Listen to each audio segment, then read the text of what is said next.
I follow the fear. Some people say follow the money. I follow fear. Hello and welcome to the Why Design podcast. I'm your host Chris White, and today I'm joined by Jude Pullen, a creative technologist, physical prototyper and self-described intellectual journeyman whose work blends engineering, design, open source thinking and a whole lot of play. You might know Jude from his time at Dyson, Sugru, or more recently as technologist in residence at the RCA and the technology scout at Lego. But what really stood out when we first met at a Blue Garage meetup was how deliberately unconventional his design career has been and how open he is about the twists and turns along the way. In this conversation, we dig into why the forever job is outdated, how portfolio careers unlock creative freedom, and why embracing fear, not avoiding it, can lead to your best work. We also explore the value of daydreaming and downtime, how to build safe spaces for creative conflict, and how Jude's open source air quality project, the Good Air Canary, evolved in response to the world around it.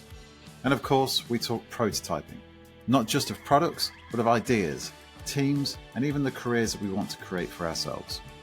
This one's packed with insight, humor, and some real vulnerability. So whether you're leading a team or figuring out your own path, there's loads to take away. So let's get into it. Jude, welcome to the podcast. Well, pleasure to be here, Chris. Pleasure to have you. I know it feels like it's been a long time coming after we met at a Blue Garage event, didn't we, earlier in the year, and then we've had a few conversations since. Exactly. For anyone who doesn't know, Blue Garage is not as bad as it sounds. It's just it's a meetup for technologists, creatives, and I guess entrepreneurs, isn't it, in South Side of London? Yeah, Lewisham. So I've had the pleasure of spending quite a bit of time with one of the owners and founders, Michael, down there. He was on the podcast a few months ago as well. So like a WeWork, but with massive tools and a great community. So great to have that. So anyway, there's the context for how we met, and I'm very much looking forward to diving into this. So Jude Pullen, you're a creative technologist and physical prototyper with a career that spans corporate R&D, invention, open source design, and storytelling. You've worked at Dyson, you've helped to bring game-changing products to market at places like Sugru, and you've freelanced for many years across different industries, building a reputation as someone who can connect technology with imagination and ideas with action. These days, you're splitting your time between being a technologist in residence at the RCA and working with Lego as a technology scout and partnering manager, exploring what's next at the intersection of tech, creativity, and play. One thing that really stood out from our previous calls and to prepare for this, Jude, is that you've never really tried to fit into a conventional box. Your projects are as diverse as your thinking, whether it's poetic air quality monitors, mentoring emerging creatives, or challenging the idea that job titles should define your value. So, very much looking forward to diving into this. Before I move on, is there anything that you would add to that kind of elevator pitch for Jude Pullen? No, only I hope this isn't getting too meta or too sort of geeky, but actually I hope you don't mind me revealing that you'd alluded to using ChatGPT to help you along. Now, that isn't me being snarky. What I find fascinating about that is that it's often a reminder of I am what other people think I am. And that now includes GPT and the internet and whatever comes up in a ranking. So I think we can maybe get into that, because I find that, strangely, I would say about a third of my work is completely non-public, massively under NDA. And for example, I can say I did some work for Bentley, and that's all I can tell you. Yeah. Do you know what I mean? So you won't get in my bio has done a really interesting XYZ. Yeah. Because I just can't talk about it. But what I find is that, to your point, what I love about my job, and in many ways I give huge credit to all the formative experiences of wonderful companies I've worked with, is that it's almost a bit like a sort of compound interest. I feel like the more experiences I have that are diverse, working with great people in different countries, cultures, it just feels like you almost have this agility, a bit like the old phrase, a journeyman. You can be parachuted into something and somehow be able to add credible value and be tangible whilst you do it at the same time. So I think we're almost in a bit of a golden age, dare I say, of sort of creativity, even though I think there's lots of turbulence at the minute and people are sort of stressing out about all sorts of things. And I'm not saying I'm immune to those things, but genuinely when you zoom out, it's it's remarkable when you look at some of the things that we have at our disposal today that just make design an incredibly exciting career. Massively, massively. Yeah, I'm really looking forward to getting stuck in. And yeah, thanks for lifting the curtain on my prep as well. Well, we're among friends here, and I We just are. mean I use it as well, and that's the discipline. I feel Brian Eno, I think, has what I think will be an immortal quote, that he was talking about synthesizers, and he said that skill is rapidly being replaced with judgment. And I feel that's what you've still delivered in looking at ChatGPT. You didn't just cut and paste it; you edited it and finessed it with me, and that's exactly what I think needs to happen. Is we need to Massively, have yeah. that loop still intact in the process. Otherwise, yeah, the first draft wasn't quite there, was it? But that's why I'm No, really yeah. happy with the second one. It's really interesting because it's I'm forever playing with the tool. We like you say, we are getting a bit meta here, but it's like you say, if it's not on the internet, it's not going to find it.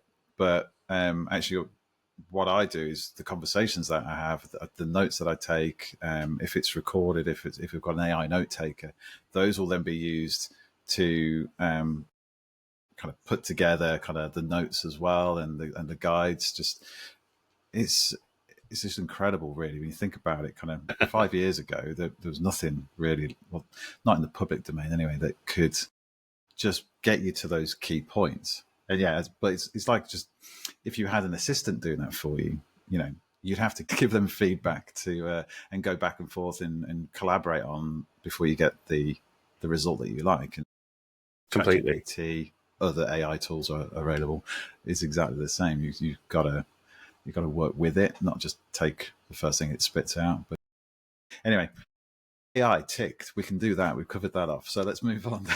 I was just like worried about the users just going, not another AI talk. That's it. I'm dropping off. I'm sure it'll come back round in the end. We'll be full circle. So we're going to dive into, on this episode, how you've built a deliberately unconventional design career. You've already kind of alluded to that. Why you believe the forever job is outdated, and how portfolio careers can unlock creative freedom, which has been something I've spoken to quite a lot of my guests and contacts in the industry about recently, actually, is that portfolio career. Sounds amazing. So the value of daydreaming, downtime and soft skills in real innovation. So I'm very looking forward to that bit. The evolution of your open source air quality project, the Canary, and how its meaning changed with the world around it. There you go. For anyone watching, there's a sneak preview. And reflections on hiring, mentoring, and how building a fulfilling life in design without burning out or selling out. So let's dive in, shall we? Yeah. So, as with every episode since we renamed, we always start with why design. So, Jude, where did it all begin? From your engineering roots to BBC broadcasts, it's not been linear, but what first got you excited about design and technology? It's funny that I've really had a very messy career into this, and without getting sort of too much into my past, basically my parents were always struggling entrepreneurs, and they'd run all sorts of businesses, but they actually came from an arts background, and so I think I was somewhat chastened by that. That when I was presented at A level, getting ready for university, with being good at science and being good at art, my careers advisor was like, well, if you're lucky enough to be smart enough to be good at science, you should go do that. And I sort of, it's not that I blame the careers advisor. I think that was completely prevalent logic back in the day. But there wasn't, dare I say, it sounds really crazy to say it these days, but there wasn't Johnny Ive in sort of regular circulation. There wasn't discussions about the importance of design by Steve Jobs or all these other people. And so genuinely, I didn't really know what a designer was. It felt like someone who did really good sketches. And I'm not actually a particularly good sketcher, ironically, coming from artistic parents. And so, I used to do taught myself ceramics in my lunchtime whilst I was at A level, doing sciences, chemistry, maths, physics. And what's weird about that when I look back is that, again, I think we can get into education later on, but it was very telling that actually sciences and arts happened at the same time. Because of course, why would anyone do those two together? So it, I think that's almost sort of for me, my career's almost been a sort of soft rebellion against that. And yet I don't think it's anything new, because as soon as anyone wheels out, Da Vinci, then of course we go, yes, art, science, design, engineering, of course it should all live together. And then of course we don't do it. And so I feel like my career is sort of not in any way trying to sort of believe that I would emulate Da Vinci, but I sort of feel the polymath approach is something that just for me just keeps getting better with every year that I keep trying to do it. The more diverse things I work on, whether it's at the minute, I almost don't want to say AI because it seems such a turnoff, but I am working with like NVIDIA through RS Group. But then I'm also sort of looking at, sort of projects that would be interesting for kids in education. There's some medical device design, there's some shipping and freight logistics, there's some stuff to do with microfluidics. It's incredibly broad, but what I find is often these things coalesce and overlap in really complementary ways. And I think that for me is the sort of secret sauce of when you have a nice moment when someone says, "God, so glad you came to the workshop or you're involved in this sprint.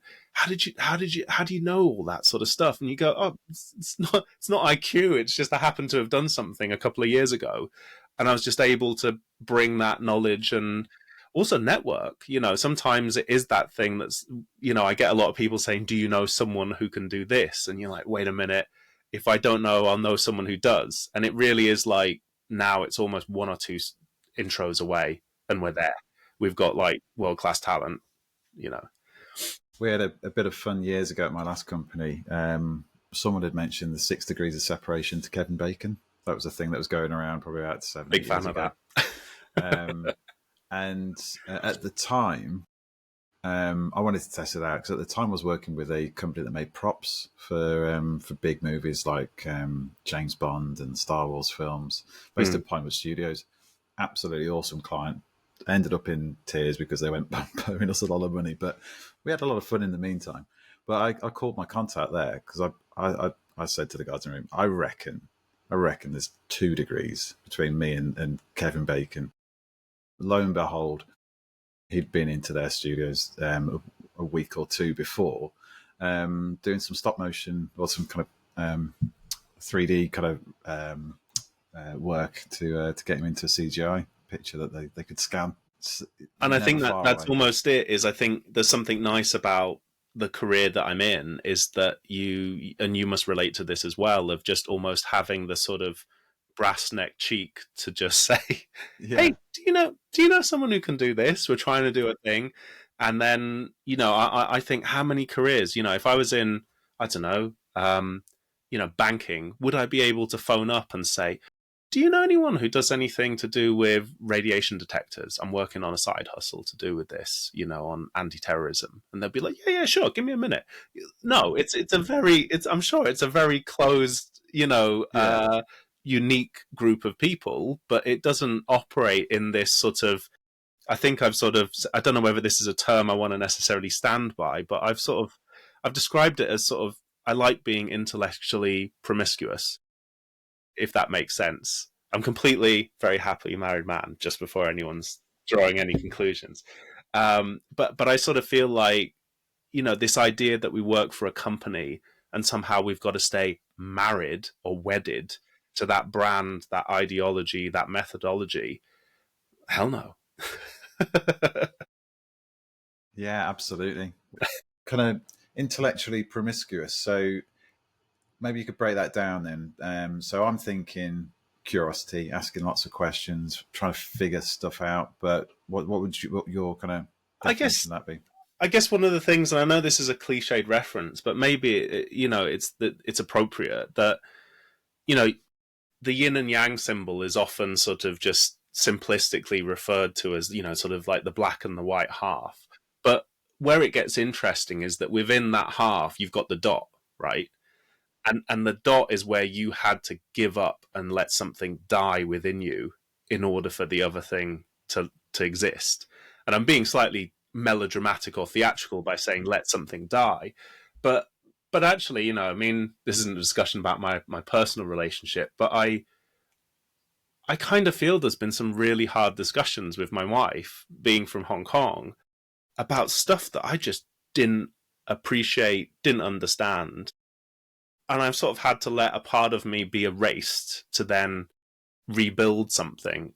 And so even within myself, my own sense of identity has shifted dramatically through the people I've lived with, but on a more, I don't want to say trivial, but on a more transactional level, my work, there's still the same part of that. If I work with a company like Lego, I can assure you it leaves an indelible mark on your concept of parenting. I mean, I just had a kid as I took the job. And I remember being like slightly teased by one of the, for context, female designers, who was a bit older, and she just overheard me and another male colleague talking about the best time to change nappies and sleep cycles, and she's like, I need to record this. This just never would have happened years ago. But I think that's almost what's exciting, is I feel Lego for me was just a really great place for me to meet people with similar curiosity and willingness to sort of think differently, and prototype. I think that's one of the, Lego is almost the quintessential prototyping material for anyone who hasn't got a glue gun and cardboard, right? So, that's the thing. I feel finding, they say find your tribe, but I think my career has been finding multiple tribes that I enjoy working with. And some of those, what the beauty of it is, I almost come back to them almost having metaphorically left their village and come back with new technology, new ideas, and new equipment. And so it's almost rather lovely actually to drop in on, Lego as a freelancer rather than just an employee, or sort of, who knows, maybe one day I'll come back to Dyson, for a sort of thing. So I think there's something almost quite exciting about wondering what this might be in 10, 20 years. Yeah, absolutely. I really like that. Just trying to take something or kind of learn or kind of absorb kind of from those interactions, those experiences that you have. And you mentioned right at the beginning that you've always had such a diverse kind of career so far, and certainly in terms of the products and the challenges and the teams that you've worked with. Where do you think the common thread there in terms of working on a big kind of piece of machinery to kind of designing an experience for Lego? Where is the kind of, I don't know, is there a kind of something that enables you to offer value and be useful in those contexts? Because it's not traditional. Is it usually, from my perspective, I'm taking briefs from clients on trying to hire a middleweight designer. Like, no, they must have come from one of our competitors, or they must have come from this similar industry. We can't possibly get someone from automotive, for instance. Totally. I mean, I feel like there's one sort of phrase that I guess I'm trying to coin for myself, which is on my website, because obviously the whole point is you try and give thought to these things. So there's a bit of premeditation of that. I use the phrase the human story in tech. So what I mean by that is, quite often as a creative technologist, I get hired because a technologist is what is on the budget, on the project list. But really, my value comes from understanding the humanity of the technology. So, to be completely honest, not to talk myself out of a job or get a kick in the shins from NVIDIA, but, I'm sitting next to, for those listening, I'm sitting next to one of their Jetson, sort of nano series of hardware. I'm not that interested in the hardware. I mean, I'm interested in a prosaic level of, what's the heatsink like and how much power does it draw and da da da da. And, we can get into how many sort of qubits and, how powerful the processing capability is and how much parallelism, and I can keep using jargon. But really, I'm like, should we make this thing? And what's the externalities of switching this thing on? Are we going to live to regret it? That sort of stuff keeps my creativity going much, much longer than whether. I mean, we could probably do exactly the same thing on a slightly souped up Raspberry Pi, or I could get something from another competitor from Intel. So the point is, the technology is a vehicle for me to explore humanity. And in terms of, like, dare I say, where I add value to a company, I probably wouldn't put this on my website because context is everything. And I think that's why it's nice to actually do podcasts. So hopefully you won't just slice a 10-second No soundbite of context. this. But yeah, exactly. That's exactly my point. Context is everything, and we can get into that with sort of news and all these sorts of things. But I sort of describe it as I follow the fear. Some people say follow the money. I follow fear. So fear for me at the minute is uncertainty around AI, uncertainty around sustainability and circularity and all that sort of stuff. But I wouldn't say that's actually, I wouldn't say you should over focus on that. But I'd say the other one actually is diversity and inclusivity. And I don't mean that in the sort of tick box exercise. I mean that in the most joyful sense of how can you put an eclectic team together. Because for anyone who's read sort of, Black Swan or anything, and sort of the concepts around sort of anti-fragility, I think if you've got a monoculture and you wake up one day wondering why you're not relevant anymore, you're like, probably the monoculture, wasn't it? And I've spoken to, investment bankers about, actually, you've got good diversity of race, but you haven't got good diversity of gender. And yet, out there in the market, you've got a lot of women who are probably going to become much more financially successful, much more educated. I mean, I think it was literally only a year or two ago that the only A level that boys were still better than girls at was maths, and that Really? title's now fallen. So women are now better at everything, Yeah. academically speaking. So again, the last bastion of sort of male superiority just fell. In which case, I'm like, bring on the new wave of female investors, female, sort of financially savvy people. So I think that's what I mean by the sort of being open-minded is I just like swimming where people aren't paying attention or they're finding it stressful. Because it's that thing of, as soon as you start not worrying about it and starting to sort of get into it, that's where it gets interesting. And I think to sort of probably preempt the question, which maybe the listeners are thinking of, well, how do you do that? That's why I put so much emphasizing on prototyping, because as soon as you start actually purchasing, let's say, one of these NVIDIA things, it ceases to become this ephemeral hype thing. And you start to see its massive limitations, but you also start to see its tremendous potential in the other sort of directions as well. And also you start to realize where the groupthink is and where you can differentiate yourself. But you don't see that if you just keep creating slide decks and quarterly reports, do you?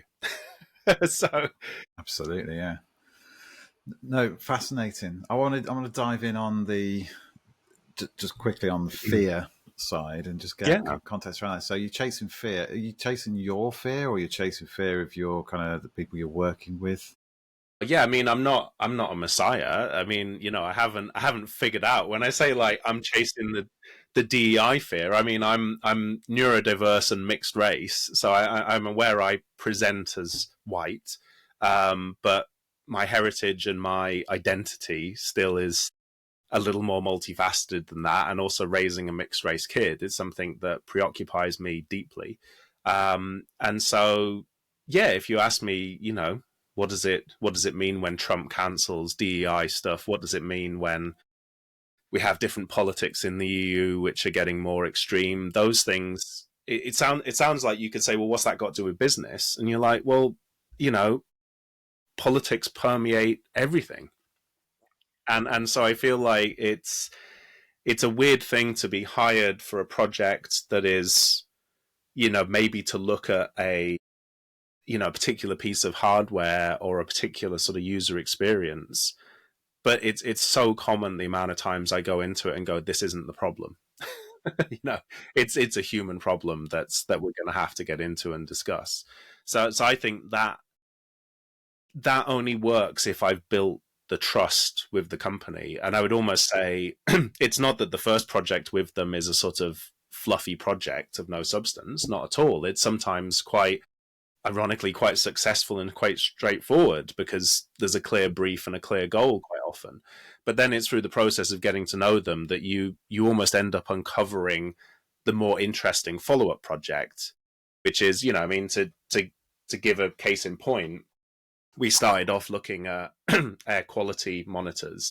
And for those of you who are listening, we've basically got a Raspberry Pi inside a box with a screen and then a bunch of different air quality monitoring technology, which basically pull apart like little Lego bricks on a DIN rail. And it means I can put everything from radiation detectors through to VOC, NOx, particulate, CO2. But that was all really good. The engineers loved that. That was terrific. But we realized that most people, as I've just reeled off all those acronyms, go, what the hell was that? You know, NOx, is that a PM? You know, PM 2.5? Why is PM 1.0 not any good? And so that's why we sort of ended up making this little Good Air Canary, which again, for those listening, is basically a little automata bird which falls off its perch based on how bad the air quality is. And for anyone old enough in this to know the Monty Python Dead Parrot sketch, there's a few little in jokes there as well. So, but that for me is I feel what's, you know, that for me has a really lovely duality of that the engineers onboarded to understand that I had used really, really good industry standard technology. The fact I've got a chemistry background adds more credibility to that narrative. Again, I should point out I'm always working with other experts, and credit to them for their assistance on this. But then they ended up finding the canary a really nice metaphor because I'd sort of essentially earned their trust with knowing the science. Conversely, people who first onboarded with the canary, who would have never looked at a project about PM 2.5 and why that's important, enjoyed the metaphor, enjoyed the story, and then gently put a toe in the water and realized that there's this whole world of sensing technology, which has had this incredible price crash over the last 5 years, which is why that project exists, is because that stuff would have cost tens of thousands of pounds. And now it was in the sort of order of, you know, a couple of dollars all the way through to sort of tens of dollars. So, you know, I don't think I'm being indiscreet here, and RS wouldn't mind, but obviously RS is in the business of selling said components.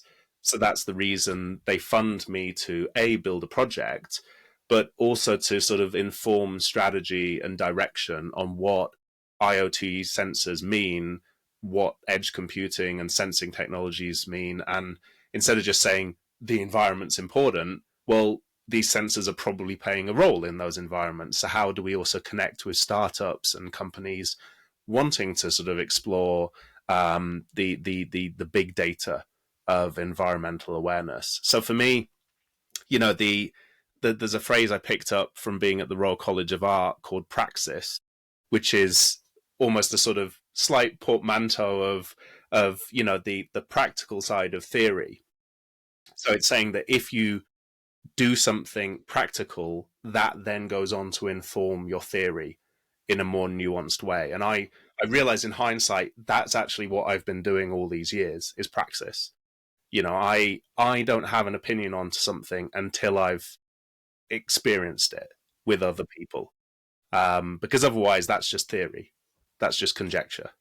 So I realize Massively. I'm a terrible academic. I'm probably going to struggle to write any white papers, and it's why I intelligently realize I partner with other wonderful writers and scholars at the Royal College of Art, and we're writing a paper together with someone, Luke, at the minute, and I'm so glad. And I've said this completely up front that it just, yeah, it blows me away how good it is to have a dedicated expert. So yeah, as much as I'm, you know, singing my own praises, but also hopefully inspiring others about this sort of polymath style of working, I also have massive humility and respect for when you absolutely need a bona fide expert who's got 20 years in the game.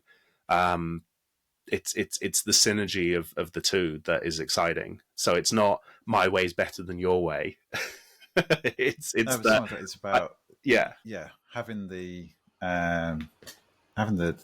remit to ask those kind of those questions that maybe an expert might not, because they already know the answers. And it's sometimes it's the process of going through the question and answer and the exploring that, like you said earlier, other use cases come about or other problems come out that then need solving that may not have been uncovered Mhm. at a more traditional kind of get the expert in the white coat in to sort it out. Totally. So I guess maybe the only other point I'd add to that is, again, I've sort of alluded to my enjoyment of broadening the scope of the term DEI, but I think increasingly I make the point that sort of age is a really interesting thing to play with, and at Sugru that was the first time I really had agency over my team. In that Dyson, I'd been a manager of a couple of people, but you're still very much in that culture. Whereas Sugru, I had carte blanche to build the team from scratch. And I love the fact that our age range was from 19 years old interns all the way to, hope they don't mind, 55-year-old absolute veterans of the chemical industry, and everything in between. And that was the point, is that we had people from different culture, different educational backgrounds, different, to call it what it is, different class backgrounds, and that for me is what made the pairing really, really exciting. And I think one of the things that often doesn't get talked about is that people sort of love to pay lip service to the idea that diversity is somehow utopian and easy. And I'll be completely honest, it's really bloody hard to get two people who you can see, to my point about the yin and yang, if they can have those bits die and be rebuilt, they're going to be tremendous as a team. But at the minute, they're locking horns and they're hating being in the same project as each other. And, I'm not going to name names because that would be a bit awkward. But all I can say is that every single time I was able to sort of coach and get people to see that benefit in other and the synergy, and they were just incredible at the end of it. And that's what gives me the buzz, is seeing that sort of unlikely pairing suddenly become absolutely golden, and way better than if it had just been homogenous. So that's what I sort of feel I've done as a manager, and I try to sort of emulate, obviously more humbly because I'm not always the leader with clients at all, but I think I sort of bring that as an ethos and as a value to the room. And so if that's welcomed, then we get on like a house on fire. massively, but it's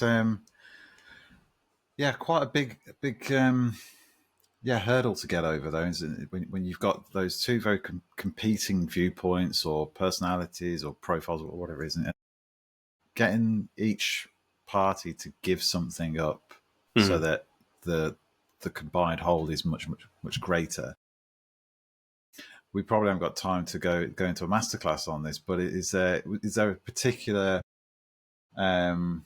instance, or just something that stands out as the aha moment for when you kind of got that, and that's the thing that helps me unlock that, helps those two people Yeah.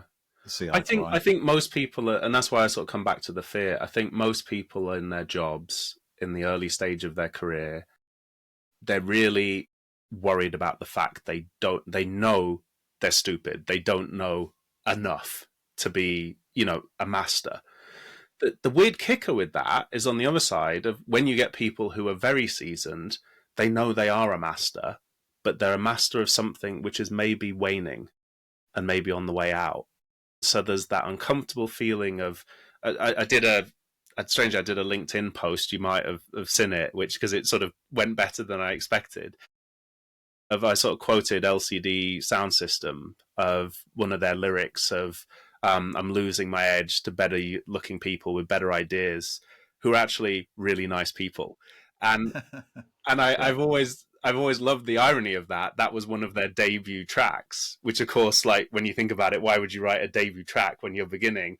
But I kind of I've internalized that as that's what some people call the beginner mindset, is just going every so often, how do I reinvent not just myself, but the network that I'm connected to, the knowledge bases that I hold to be true, and so it's that, weirdly, I would say about a third of my time, which is a huge luxury, having worked in a company, and I realize how lucky I am with this whenever you say it out loud, but probably a third of my time is actually thinking and exploring and reading and talking to people and processing ideas and challenging ideas.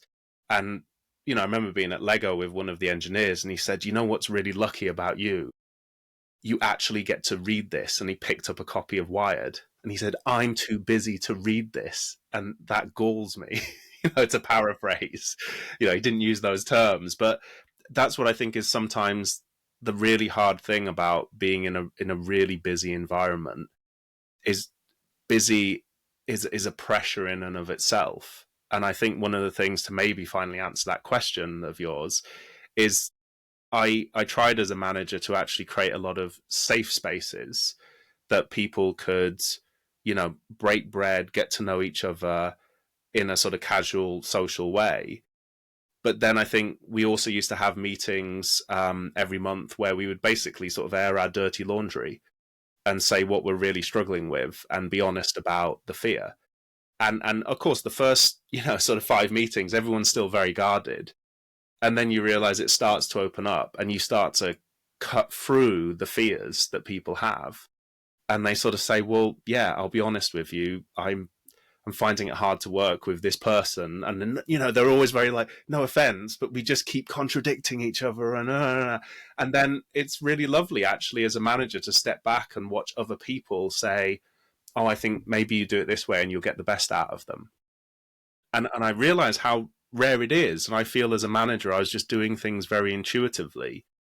But I sort of feel you end up post rationalizing it, and I don't know whether you find this, but I suspect a lot of the books you read of like business advice or sort of, I think they're written post. I don't think people write those books going, I think this is how the world should work. I think they go out there and they realize something and then they Yeah, yeah. intellectualize it afterwards. Maybe that sounds obvious to you and everyone listening, but I felt that penny only dropped recently. that that the praxis thing, Mm. that actually being a manager means you probably end up trying to write about what is good management, and that actually makes you a better manager still because you've challenged your Mm. assumptions and methods. So yeah, I think to summarize, that's what I think is sort of an interesting thing is safe spaces, and also I think the best thing you can do as a sort of manager really is almost be the most vulnerable person. That doesn't mean weak. That doesn't mean indecisive. It means willing to say this is where we have a problem, and I think that engenders more trust and it sort of snowballs.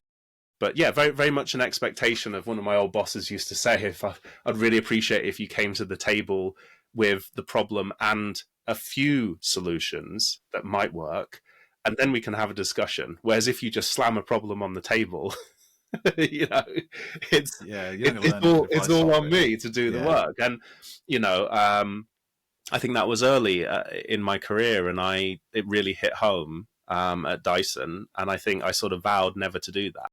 And I think it's always sort of held me in good stead to be like, I don't have to have the winning idea, but just putting a few cards on the table is respect to the person you are asking for help. You know, Massively, yeah. And I think the vulnerability thing is, it's about being open and being approachable as well. Because if you show that you're vulnerable and essentially that you're human, you have problems, and you don't know the answer to everything.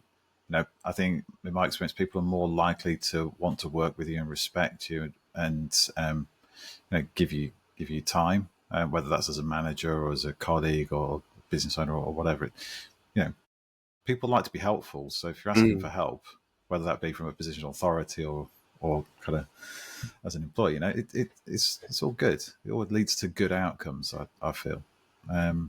Absolutely. I mean, I think that's sort of, strangely one of the reasons, I'm at pains to sort of clarify for students that yes, I'm, capable. For those watching, I make credible 3D printed prototypes that are of a good standard. Let's just say.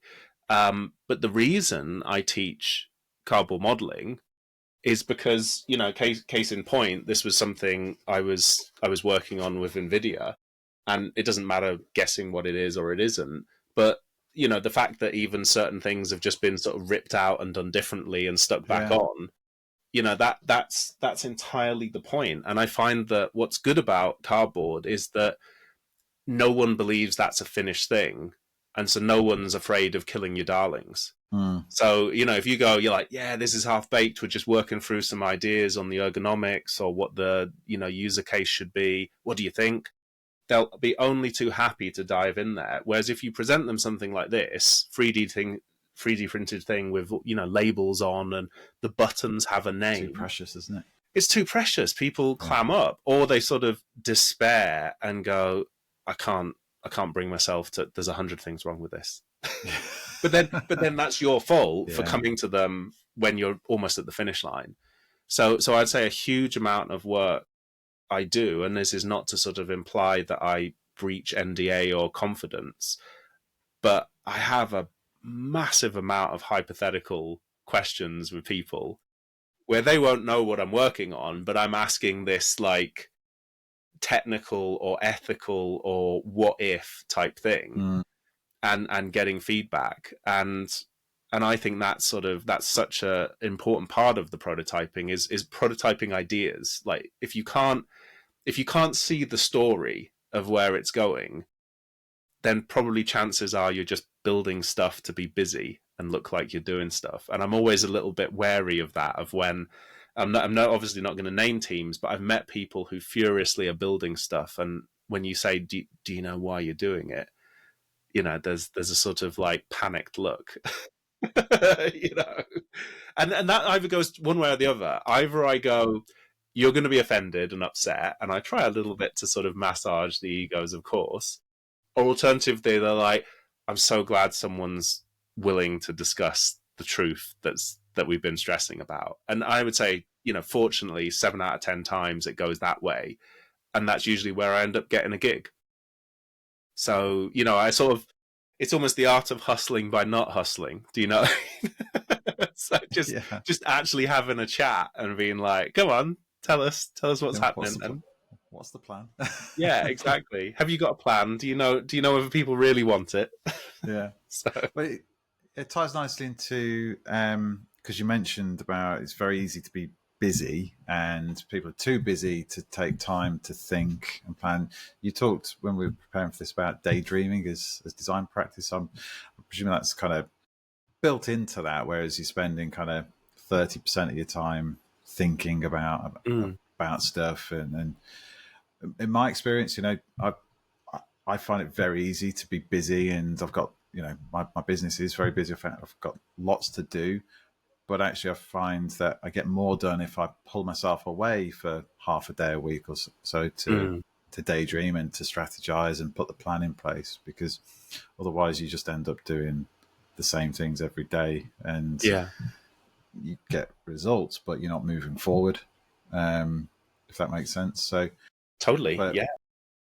In your kind of experience, how do you, what do most people get wrong about productivity and creative work, and what can they do about it? Hey guys, just a quick one from me, and then we'll get straight back to the episode. If you've ever felt like your pipeline is keeping you up at night, or you're not quite sure where to go next in your design career, and what you really want is to feel more in control of your business, your pipeline, your next move, maybe even be the person your peers or competitors look to and think they're onto something, then check out the Why Design community. It's full of founders, leaders, engineers, and designers working in hardware and physical product development. We share insights, run online and in-person meetups, collaborate on projects, and help each other figure out what's working and what's not. If that sounds useful, head over to teamcoding.com/events to sign up. It's free, low pressure, and genuinely made for people like you. Okay, let's get back to the episode. Yeah, I don't know. I feel like it's one of those things that is really difficult to give advice when you're further down the road. And I guess that's why people sort of, it's not that I'm harking back to the good old days, because the truth is my graduate time at Dyson will be completely different if you dropped a graduate in. I mean, when I was there was like, I think there was like 200 engineers or something, and there's absolutely thousands, you know. So, you know, even taking into account the unfortunate losses, it's just a completely different animal. So I don't want to sort of sound like I'm just harking back to some good old days, but I feel like it's not a sort of existential anxiety, but realizing your time is precious, and that if you're challenging, I guess what I'm saying is like I remember doing sketches at Dyson, and I was lucky enough to have a chair by the window, and I would lean back and I would look out the window and quite literally daydream. And I kind of was aware that that posture was gonna rankle some people. And so I guess the safety strategy I did was I would also sort of have a couple of good sketches on my notebook, and that would be on my lap or whatever as I was daydreaming. So that if someone came up to me and said, you know, like, what are you doing? And I'm like, oh, what? Hey, look, I've just been working on these concepts. I was just spacing out a bit to think about stuff. And I sort of felt like, yeah, that's my safety net. I'll tell them that if they sort of lay into me. But you know what's interesting about that? No one ever did. So I was there 4 years, regularly staring out the window, sometimes literally with my feet on the desk, which is probably getting a bit too youthful and arrogant. I wouldn't recommend that in hindsight. But, you know, I kind of I realized actually sometimes you spend all this time building up these ideas of rules and convention, and sometimes some of them just aren't there. Or the blunt truth is the world really doesn't revolve around you. You know what I mean? That I know that sounds like a very glib thing to say, but really people are busy worrying about the Q4 report they've got to produce to come over and tell you to stop daydreaming. And ultimately, I think one of the good things about Dyson is it is, or at least I'll say when I was there, it was quite meritocratic. So if you rocked up to the design meeting and you had three good ideas, I don't think people cared too much, you know, how you got there. And I think, you know, dare I say, I think if you proceed with that mentality of the, I think design is quite meritocratic. I think some industries really aren't, you know, I mean, I think, you know, I'd probably be terrible at public relations or politics. You know, I mean, I'm not a very political animal. I don't think I'm that subtle or that patient. I say that actually with quite a lot of, I wouldn't say regret, but just aware that, you know, when I went to Westminster with the design council, I won't speak too much because I don't want to get a kick in the shins, but I just realized I couldn't do this. I would just want to sort of, you know, as Michael Caine would say, sort of run in and blow the bloody doors off, you know, and like, come on, what are we waiting for? Let's get this going, you know, and you just go, no, that's not how government works. It takes time, and it's not. Yeah. It's actually really childish and naive to sort of think otherwise. And I know that you can say idealism, and you know we need radical breakthroughs, but it's like no. The reality is some things are going to need like hard-won partnerships, long-standing strategy, and you know, really, really quite a tenacious patience that I see in other people, and I go, that doesn't mean that they are work shy. It doesn't mean they're not getting it done. It's just they're working with a very different set of constraints.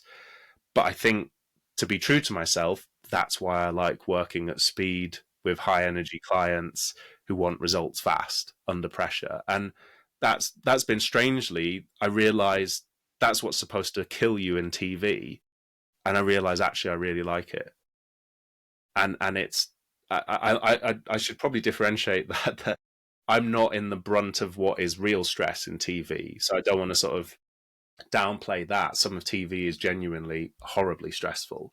But in terms of like being under pressure to be creative, nah, I can handle that. Do you know what I mean? Yeah. But filming 10 things all at once and getting it to an edit and do that's real pressure.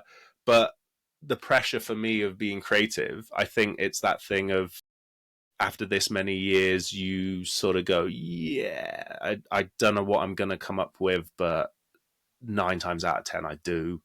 So I'll just trust the process and not have a panic attack.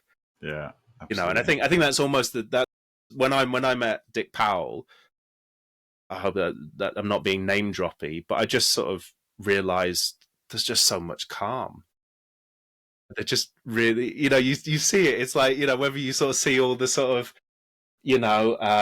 kung fu movies with the sort of sensei, you just go, oh yeah, they're always calm. When is there a sort of jittery, crazy, They trust the twitchy? process. Yeah, I mean, maybe once Yeah. in a while, I don't know. Tim Burton looks a little bit weird, but Yeah. sort of in interviews. So maybe there's always exceptions to the rule. But my point is that sort of a little bit of self belief without being arrogant. That you're probably going to be all right. You're probably going to think of something. And I'm kind of obsessed with David Hockney at the minute. So David Hockney wrote this book on secret knowledge about the camera lucida and various optical techniques. And what I love about it is that one of the parts, I won't actually tell you exactly why I'm reading it because that's a bit of a gambit for another client that I'm doing a talk on. But I'll tell you one of the other nice anecdotes that I've gleaned from it. So you should definitely buy the book because it's amazing and you might figure out where I'm going. But he has this rather wonderful technique of printing out all the information that he needs to look at.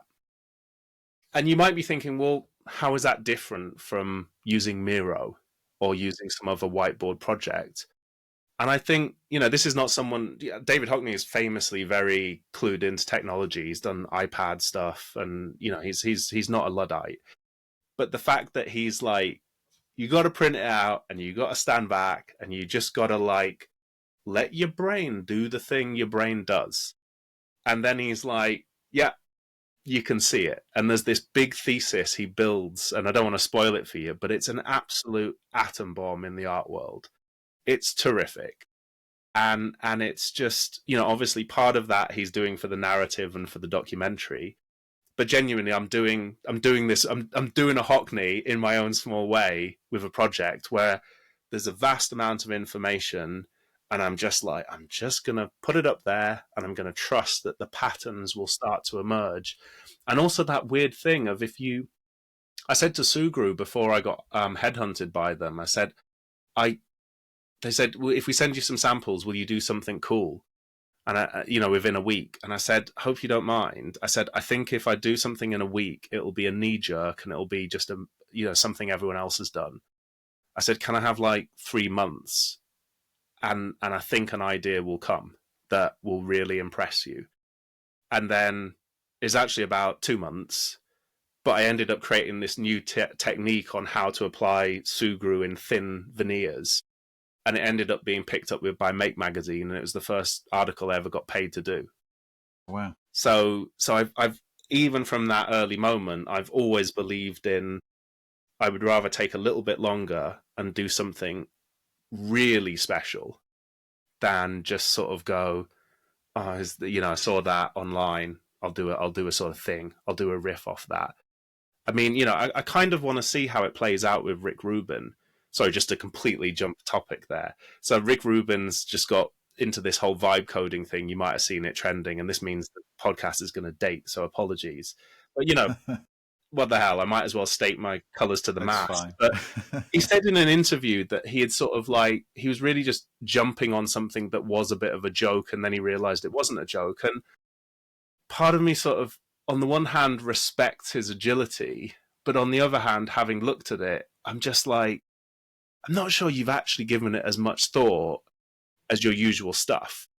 And so I think we're gonna have to see how it plays out. But either the reality is gonna be Rick Rubin can indeed play fast and loose, or actually, Rick, slow down, be more Rick.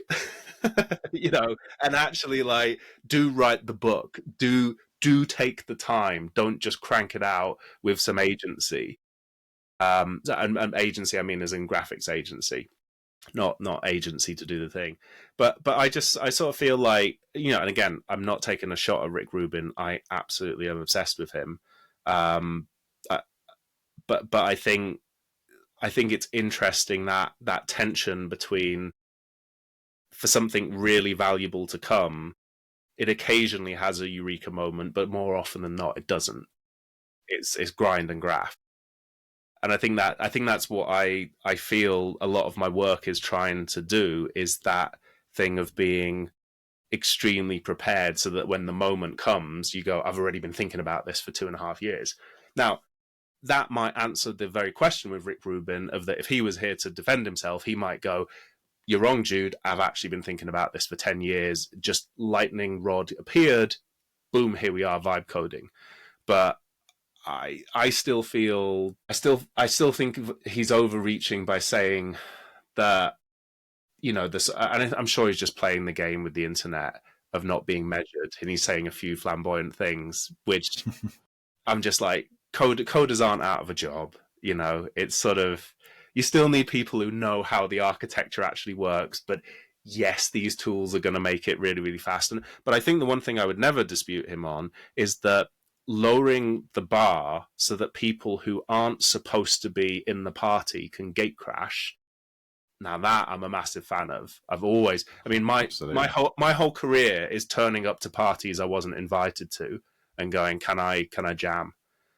Like, and I think that's why I love Rick Rubin. That for me is the quintessential Rick Rubin thing. Is, you know, what's a white guy, you know, producing hip hop with black people? You know, I mean, like, that's the whole point. He's not supposed to be in the room, and yet here he is. And I kind of, you know, I mean, I won't swear on the podcast, you know, but I have extreme disdain for "you're not invited" mentality, unless it has a very good reason. But more often than not, it doesn't. It's just, you know, yeah. Absolutely. No, it's fantastic. And yeah, I was just thinking about the moments when I'm creative and the daydreaming and the, you know, it's very difficult to force creativity, isn't it? You can't just like give us an idea like that. And sometimes, personally, some of my best ideas come, well, what I feel are my best ideas. That's obviously very subjective, isn't it? But when I'm in the shower or when I'm like driving, you know, when you've got Yeah. nothing, nothing else that your brain is focused on other than kind of a menial task kind of thing. But I would then, say yeah, yes to all of that. But I think one of the things that, and again, I can go on a huge rant about this lacking in education, but also the workplace. There's a book I remember reading, which take with a pinch of salt, called "The Coddling of the American Mind." I don't know if you read it, but essentially, the sort of pointing out that if we lose our ability to have a heated debate, then we're sort of losing a huge part of our humanity and actual progressiveness. And you know, I sort of feel there's, you know, to your point, I agree with you. I get some of my best ideas walking in the park, daydreaming, da da da da. I also get some of my best ideas after having a massive debate with someone. yeah, And again, comes back to the yin and yang, walking away intellectually sort of bruised and battered, but going, damn, I think they're right. I think that bit. But then no, I'm going to hold firm on this, and then I'm going to combine it with that, and then something someone else said 3 weeks ago. That, yeah, that's where we're going to mix it. And I think that there is, and again, if we talk about the workplace, I would say I have probably about 5 people I can have a this goes no further discussion. You know, really, yeah, yeah, like, as in, if you recorded this, I would probably be in a lot of trouble. Not because of confidentiality to clients. You just go, this is sort of like a political suicide, you know, debate. And my point isn't because I like being controversial or saying taboo things because it somehow is titillating in and of itself. And so you go, no, this is a really complicated ethical thing. And I don't know the answer, and I need someone I can debate hotly the what ifs. And I think around AI, if you're not sweating and feeling really uncomfortable at least once a month in your job, like, and you're just like, no, we're building, sprint, sprint, sprint. It's all good. You're like, really be worried. Like any new technology, like again, David Hockney's book, beautifully articulated in a way that I think isn't referenced anywhere near enough. But I feel, yeah, part of my job is, you know, feeling like I've had my head held underwater in something, you Yeah. know, and being really uncomfortable, but coming out the other side feeling I am much more confident in the direction we're going, and I'm being paid to imbue others with that confidence and that layered knowledge, citations, references, network, people, all of those sorts of other pieces of, you know, hard and soft evidence.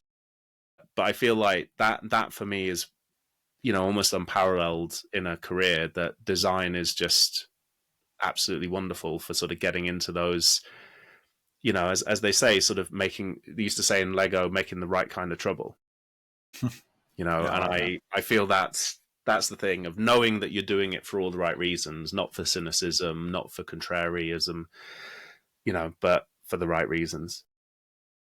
Massively, yeah. No, it's yeah, super interesting. We could talk about that for hours, diving into that because it's I was just looking at the clock going, almost an hour. Wrap it we're, up, dude. we're up to an hour. You know what? I think we're much like your crew. We haven't gone about the show order in a conventional path, but I think we've covered a lot. We've kind of had little visits to different areas Yeah, of that's the just my little topics. slap in the face to GPT trying to script me. It's like, it's not going to happen, mate. So I don't know. I guess some people will love this, and thank you for listening if they've got this far. And feel free to message me and tell me I'm wrong. Those are some of those have been some of my best friendships of people who disagree with me. Massively, yeah. And you know what you were saying then about kind of the heated arguments, the safe space to throw ideas around.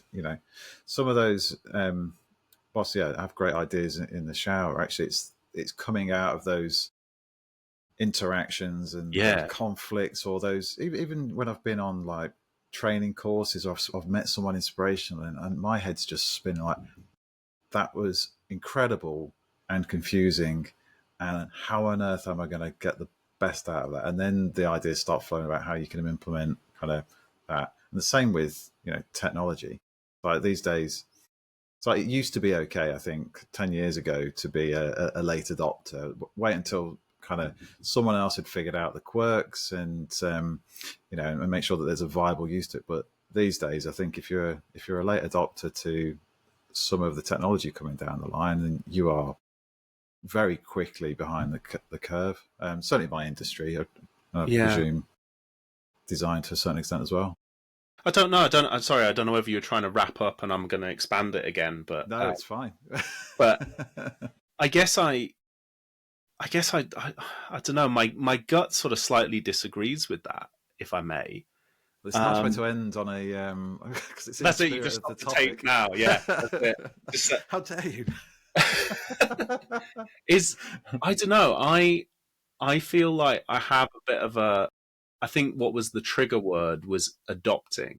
Think I think it would almost be more helpful if companies, other than trying to adopt things, they just said we're going to be early. This isn't scripted, so I haven't thought of it, but the word feels like play, and that's Okay, not because I'm yeah, trying to be all like Lego-y and all sort of fun and naive. It's going, no, genuinely. That was actually the sort of the conclusion to the AI series I wrote for Design Spark when we visited Lion Vision. Is that the point is you shouldn't set up a entire team all with like 100K plus salaries and say, well, good, we've hired a load of AI boffins and we're gonna like ace this now, and we've told all our shareholders this is going to be superb and we're going to make billions. I think it's infinitely better idea to go, right, should we have a hackathon? Should we just see who in the company is going to step forward when we say beer and pizza and fun? And, don't get me wrong, I think there's some nuances. You need to make sure that parents can be included, don't just do everything after hours and all that sort of stuff. I'm completely on board with that. But creating sort of spaces where the people in the company step forward and they'll always surprise you. That was the nice thing about most hackathons I've been to. I went to like 6-day hackathon with MIT, Boston Consulting Group, and Lego in Berlin, and I was helping put the list together, and we deliberately just kept just phoning our networks of people who are going, there's almost no brief, we're just working with new technology, just do you want to come participate and play? And I think creating those spaces where that is considered and dignified as work, as opposed to like a jolly or like not really work, you're just having some fun. I I mean, that's why I sort of started Open Ideas Day at Dyson, which was like one day a month where you could work on anything. But at some point, it would be helpful if you related it back to the business. But you could make a chocolate fountain if you wanted to. It was never going to get made into a Dyson product. But the point is allowing people to experiment and not feel that they're going to be ridiculed or it's going to hold their career back. I know you weren't. I realize I'm sort of just digging into that question, but I think that's the sort of thing that the playfulness. If that's the thing that needs to be adopted, it's just the idea that you've got to somehow wholesale go, well, we're going to use Copilot and we're going to integrate this into Microsoft Teams or whatever, and you just go, no, just see what happens if you ask it to plan your kid's birthday party. Just actually take something really, that maybe that's a big, maybe for some people that's really high stakes, so that's a bad idea. But you know what I mean? Like run a real scenario that you care about, but that doesn't cost $50 million, right? And I just feel that what's interesting about that is people think, but how does a birthday party teach a massive multinational? And you go, because you're going to learn all the bits it falls over with. Like you'll realize it got the ratio of cake per child wrong, or it forgets to order party bags, or it doesn't have a vegan option because you didn't prompt it to have a vegan option. So all of those sorts of things, you realize the the total capability of something much, much quicker. And I think that's yeah, I mean, honestly, I feel that that is basically all I do is I just play with things as early as possible, but then I try to look at the parallels of how that scales to sort of obviously business, infrastructure and more complicated things. But Yeah. yeah, so I wasn't jumping on your point. Forgive me, Chris, if I was being pedantic, but No, not at all. I I think just feel I wanted to underscore that point that the sort of the business value, the commercial value of creating those opportunities for your employees, and also not believing that the design team is the only team capable of design. That's what I absolutely, love yeah. is you will get someone left field. One of the most surprising people I sort of had at RS who's left is there was a guy who worked in IT, but basically he was sort of really deep into philosophy. And so the IT was really a sort of tip of his, interests and capability. And some of the other discussions for work that we did later on would not have happened without someone like that. But you know what I mean? If I just said like, oh well, I need the creative people, why would I get someone from IT? Yeah. He does the security. Well, he's not going to be creative, but massively so. So yeah. I love the idea of the hackathon, the fun day. It's we're going to just play with tools, technology, ideas, and just see what comes out of it. I think, Mm. yeah, that definitely expands on my viewpoint. It's Yeah, I mean, we're it's probably great. preaching to the converted here, but I think that's where the knack is Yeah, interesting. Is how do you also make it so that people who I think one of the downsides of hackathons is sometimes if you overemphasize the competition, then people go, well, I couldn't join in with that because I don't know how to get to the finish line. And you need to reassure those people you might give the right insight. So sometimes it could be someone from the call center And you go, yeah, yeah, yeah. No, you can't code, you can't build, you can't do anything of that. But you're actually right next to the consumer and you understand all the stuff that goes wrong and where the bodies are buried and the skeletons in the closet. We need you. And so I think, again, I think it's sometimes, the factory floor, the call center, the service repair person, the infrastructure meltdown center, whatever. It's like those people sometimes have the stuff that you could go pay your big McKinseys and Bains to, like. And I think, dare I say, I'm not going to say that they do this, otherwise I don't want to get sued. But I think sometimes the secret of some of those companies is they have an access all areas pass to go have a discussion to get the gold, which a company could have figured out themselves if they actually did it.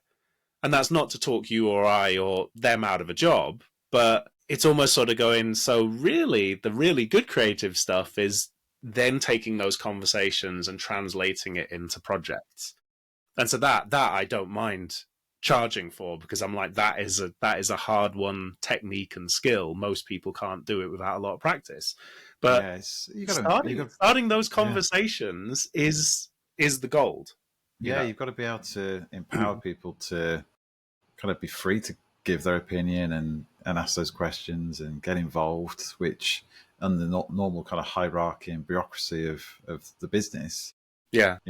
You're sat in IT, you're not creative. So, but this person coming in is allowing you to be, and allowing to ask those philosophical questions. So, Well, and allowing wonderful. people to be vulnerable and outspoken. I think that's also the other thing, is the idea that you're not sending your career into a tailspin because you're saying, it's not even to be arrogant enough to say it's wrong, just sometimes to say, I don't know why we do this.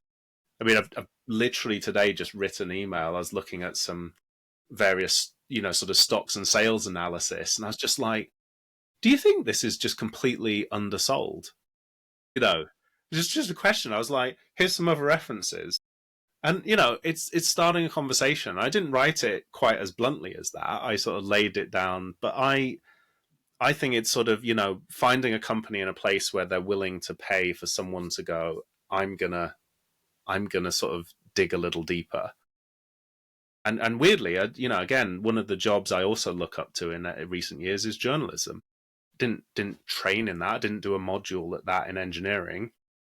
But I feel the people talk about the scientific method. I feel that the journalistic method is something that I would love to see a revival of. I mean, Lord knows we need it with fake news, right? But Yeah, I not feel off. like the ability to sort of look at good journalists and how they go deep onto something, often at great cost to themselves. I mean, I just did an interview with Forensic Architecture, who are I think some of the best in the business of this, of using technology to look at sort of social injustice and all sorts of very complicated circumstantial, environmental, and political uh, factors. And I think we need more of that. Massively. I could talk to you for hours, Jude. I think I really enjoy our conversations, and we'll have to kind of do a revisit. I think at some point in a later series, because there's so much we could dive into. But that's been amazing. I'm really looking forward to getting the feedback from the people who are listening. Just before we do, very quickly wrap up, how can people get in touch with you? Is it LinkedIn My the best my way? name's very unusual, Yeah. so Jude Pullen will either bring you to my website, or it's the only name on LinkedIn. I post on LinkedIn. I would also say, yeah, please. I meant what I said about being debated, told I'm wrong. Obviously respectfully and without death threat. But yeah, no. Genuinely, I part of the reason I wanted to come on this podcast is, yeah, I'm aware you've got a really lovely group of people and thinkers and doers, most importantly. So yeah, really looking forward to seeing where this takes us. Yeah. Thank you for having me. I'm looking forward to all the arguments that start on your LinkedIn feed now as Careful well. what you wish for, eh? Brilliant. Jude, thank you so much. Been great to have you. It's a pleasure. Take care. Thank you for listening to this episode of Why Design, proudly powered by Kodu. If you got something out of today's conversation, I'd love it if you could leave a quick review or share the episode with someone who will find it useful. It really helps more people discover the show. And if you're working in hardware or physical product development, whether you're a founder, leader, engineer or designer, come and join the Why Design community. We're running events, sharing insights and connecting people who are building great things. You can sign up at teamkodu.com/events or just drop me a note on LinkedIn. Thanks again, and I'll see you soon.